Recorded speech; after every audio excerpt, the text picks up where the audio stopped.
Hola, bienvenidos a este video en donde vamos a seguir hablando de ángulos, solo que en este caso vamos a dejar a un lado que si se miden radianes en grados y en lo que sea, y ahora vamos a estar trabajando con la clasificación. ¿Y a qué me refiero con eso? Que los ángulos se pueden clasificar de acuerdo, como vemos aquí, a la medida que tienen, de acuerdo a la suma que tienen una pareja de ángulos, de acuerdo a la posición que ubican en el plano cartesiano o respecto a una recta que sea paralela. Entonces vamos a ir clasificándolos todos. Para empezar, vamos a empezar hablando de estos, ¿verdad? ¿Cómo se clasifican respecto de su medida? Porque más adelante, pues eso nos dicen, este es un ángulo recto, entonces uno tiene que saber a qué se refiere. Entonces vamos a ir aquí aclarando cosas. Miremos, entonces tenemos nosotros aquí, voy a agarrar más colorcitos, ya. Tenemos nosotros aquí el ángulo recto. ¿Cuál es la característica del ángulo recto? Que de nuevo, si recordamos nuestra definición del ángulo, es el conjunto de puntos que se define entre dos semirrectas que comparten el mismo vértice. Cuando hablo de un ángulo recto, es que voy a tener aquí una semirrecta y aquí voy a tener otra semirrecta. Y justamente el ángulo que se forma entre estos dos es un ángulo de 90 grados, ¿sí? Entonces esto es equivalente a cuando θ es igual a 90 grados o bien cuando θ es equivalente a pi medios, para irlo relacionando obviamente con radianes y con grados. Entonces a eso se refiere ese famoso ángulo recto. Le voy a borrar el 90 de arriba para ponerle solo pues el diferente valor de θ que esto puede tener, y aquí ya todo se me borró, y entonces este era 90 grados y pi medios. Ahora, ese sería nuestro ángulo recto, dos rayos que entre ellos se forma un ángulo de 90 grados. El ángulo agudo, de nuevo tengo dos rayos, entonces puedo tener aquí un rayo amarillo y tengo aquí un rayo azul, pero ahora el ángulo que se forma entre estos dos es un ángulo que es menor a los 90 grados, o bien un ángulo que se encuentra entre 0 y 90 grados, o bien entre 0 y pi medios, ¿sí? Nunca es 0 ni es pi medios, porque si ya es pi medios ya sería un ángulo recto. Ahora, ¿qué pasa con el ángulo que es obtuso y el ángulo que es llano? ¿Sí? El ángulo obtuso es el que excede esos 90 grados, o bien, si yo tengo un rayo aquí y otro rayo, ya no sé qué color usar, por aquí, entonces el ángulo es este que está de aquí para acá. Entonces significa que este ángulo θ es un ángulo entre pi medios y pi. De nuevo, sin ser pi medios, porque si es pi medios es recto, entonces a partir de pi medios hasta antesito de pi, se le considera un ángulo obtuso, o bien de 90 grados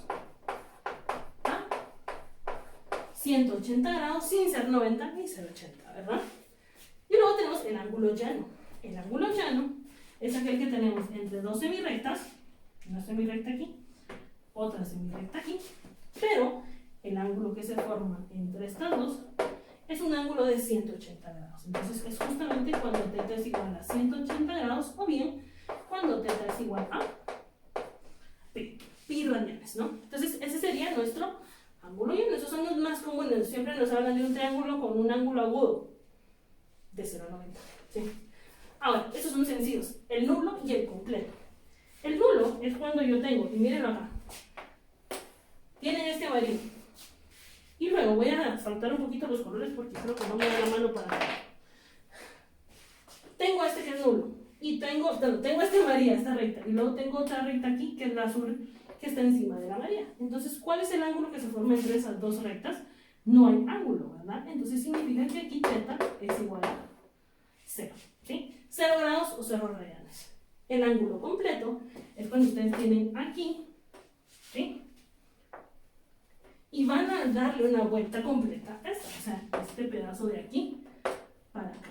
Entonces aquí θ es igual a pi, o bien θ es igual a,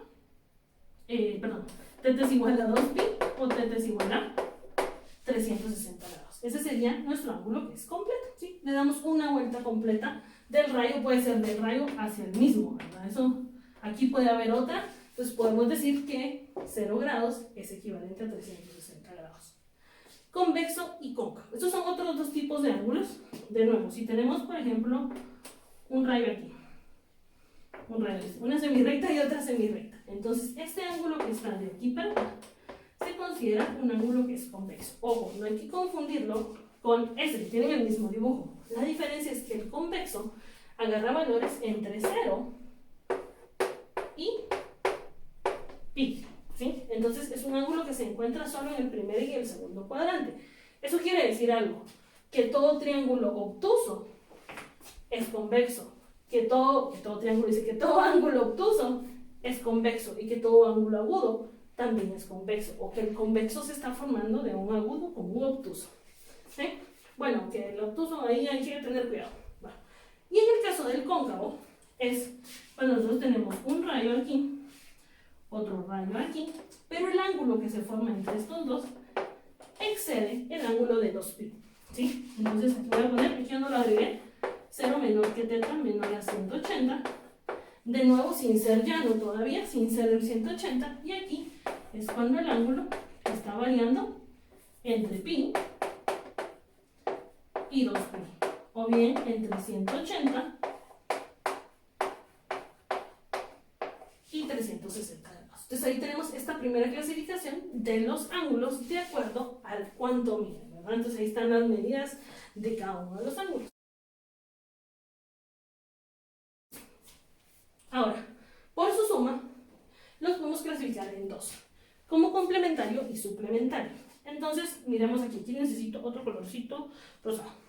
Vamos a tener dos rayos, ¿sí? O vamos a tener este rayo aquí, vamos a tener el rayo azul aquí, y vamos a tener el eje Y, ¿sí? Ese eje Y que lo estoy poniendo aquí, ¿bien?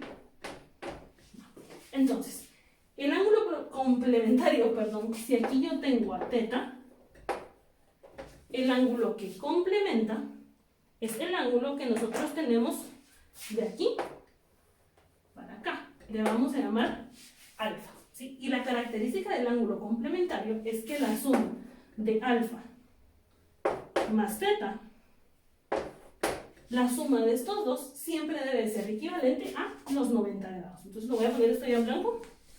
Esto es equivalente a los 90 grados. O bien, también lo puedo decir como que la suma de alfa más teta es equivalente a pi medios. Y esa es como la característica de ese tipo de ángulo que es complementario. O bien, si yo conozco teta, pues yo puedo saber que alfa es igual a 90 menos teta, o bien que alfa, perdón, es igual a 90, o perdón, a pi medios, ¿verdad?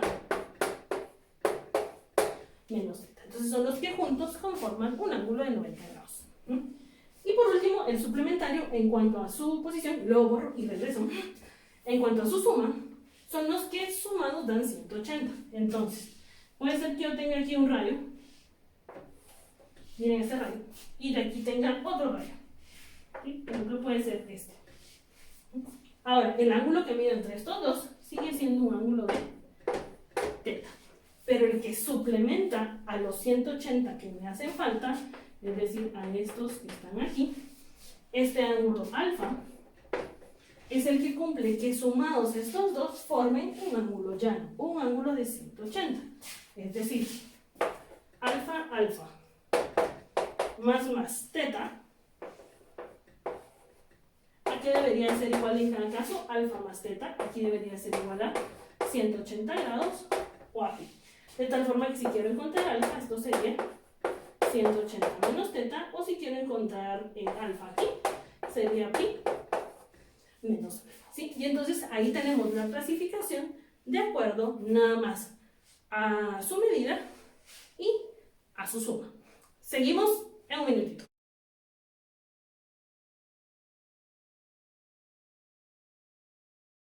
Y si seguimos justamente aquí con otra clasificación, pues habíamos mencionado al inicio del video que se pueden clasificar por su posición y por el ángulo que forman entre una recta paralela. Ahorita vamos a ver todo esto. Primero vamos a hablar del ángulo consecutivo, lo cual tiene sentido. O sea, que algo sea consecutivo quiere decir que está a la par, ¿sí? Entonces, supongamos que nosotros aquí tenemos 4 rayos. Un rayo aquí, este como rosado, otro rayo aquí, otro rayo aquí, y tenemos el azulito que sería otro rayo acá, ¿sí? Son 4 rayos, todos partiendo del mismo punto, del mismo vértice, ¿sí? Donde, si quieren, para hacerlo un poco más evidente, voy a borrar este azul y lo voy a tirar así, ¿ven? para acá. O sea, no hay relación entre los radios y los ángulos, ¿sí? ¿A qué se llama ángulo entonces consecutivo? ¿Sí? Si yo mido aquí un ángulo, por ejemplo, el ángulo alfa, este ángulo alfa es consecutivo a este ángulo que vamos a llamar el ángulo beta, porque simplemente se encuentran a la par, mejor dicho. Entonces ya usé estos dos colores, ya no sé qué más me falta usar, pero este es adyacente, perdón, consecutivo al ángulo alfa, por ejemplo, o al ángulo, si quieren poner, que no sea alfa, teta, que es el que tenemos acá, que también, a su vez, es consecutivo a este ángulo que vamos a llamarle gamma. ¿Sí? Entonces aquí todos son consecutivos. Alfa es consecutivo de beta, beta es consecutivo de teta, y teta es consecutivo de alfa. ¿Sí? Si los leo en este sentido, que sería en contra del manecillas de reloj. Si los leo a favor de las manecillas de reloj, pues puedo decir que alfa es consecutivo de gamma, gamma es consecutivo de teta, y teta es consecutivo de beta. Y a su vez, beta es consecutivo de gamma. O sea, el que me sigue. A eso se refieren con ángulos que son consecutivos. Ahora, ángulos opuestos al vértice. Voy a dejar todos mis colores aquí y voy a enfocarme en los dos con los que trabajo. Supongamos que tienen aquí una recta y aquí otra recta, pero es la misma recta, no es como este dibujo. Y que estas dos rectas se cruzan en este punto que vamos a llamar el punto del vértice. Entonces, ¿qué pasa con los ángulos? Y aquí va a pasar algo particular que nos va a ser útil más adelante. El ángulo que se forme del azul al amarillo, este ángulo teta, es exactamente igual al que esté opuesto, o sea, enfrente, por medio del vértice. ¿Sí? Del azul al amarillo es lo mismo que de azul al amarillo. ¿Sí? Y del amarillo al azul, vamos a llamarle alfa, es exactamente igual al que se forma del amarillo al azul por la parte de abajo. ¿Sí? O eso se le conoce como ángulos opuestos por el vértice. ¿Sí? Comparten un vértice, entonces este ángulo es exactamente igual a este ángulo, o el de arriba es exactamente igual al de abajo, ¿no? Pero es porque comparten ese vértice. Ahora, cuando hablamos de un ángulo adyacente, suele confundirse muchas veces con el ángulo consecutivo, porque adyacente y consecutivo parece ser exactamente lo mismo, pero aquí hay una restricción. Un ángulo adyacente es exactamente el mismo que forma un ángulo suplementario. ¿Sí? O sea, la suma de los dos debe ser 180. Aquí voy con eso. Si yo tengo, por ejemplo, aquí uno, y aquí tengo yo a otro, ¿sí? Entonces, yo sé algo aquí. De aquí para acá se forma un ángulo teta. Y entonces, justamente ese ángulo que me hace falta para formar el ángulo llano, o sus 180 grados, a ese ángulo que está a la par de teta, que es el que me hace falta, a este beta, es el que recibe el nombre de el ángulo adyacente. ¿Sí? El ángulo que está a la par de teta, que juntos forman un ángulo llano. Así es como se define ese adyacente. Y luego, pues tenemos los ángulos asociados a las paralelas. Entonces, miren lo que voy a dibujar aquí. Voy a dibujar un amarillo y voy a dibujar un azul. Y a esto les voy a dibujar, si se dan cuenta, estos dos rayos en este caso son paralelos, no comparten el vértice. Pero si a todos estos yo los atravieso con una nueva recta, vamos a ponerla en color rosado. ¿Sí? Entonces, ¿a qué se refiere con los ángulos que corresponden? Que, por ejemplo, este ángulo teta que yo tengo aquí debería de ser exactamente igual a ¿quién? A este ángulo teta que yo tengo aquí. ¿Sí? Entonces, son dos ángulos que corresponden respecto a la misma recta roja y que son exactamente iguales, porque si estas son paralelas, estos dos ángulos van a ser iguales. ¿Sí? Entonces, a eso se le conoce como ángulos que son correspondientes.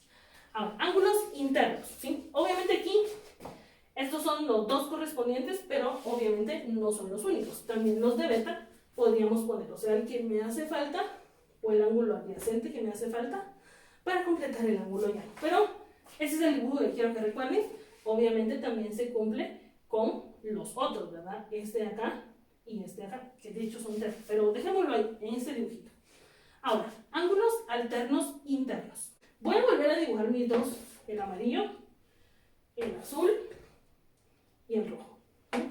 Cuando me refiero a que son ángulos alternos e internos, me refiero a que se comparte el mismo ángulo teta por la parte interna. ¿A qué voy con eso? que este ángulo de aquí es exactamente igual a este ángulo. Por la parte interna de la recta, estas dos comparten el mismo ángulo, lo cual tiene sentido para nosotros, ¿verdad? ¿Por qué? Porque si agarramos lo anterior, este ángulo de acá es exactamente igual al que está aquí abajo, de aquí para acá. ¿Sí? Que es este que está acá. Este es igual a este es igual a este. Este es igual a este es igual a este. ¿Sí? Solo que a esos dos en específico se les conoce como ángulos que son internos a la recta. Y así como tengo los internos, también puedo tener los ángulos externos, mismo dibujo, ¿verdad? Entonces puedo tener estos,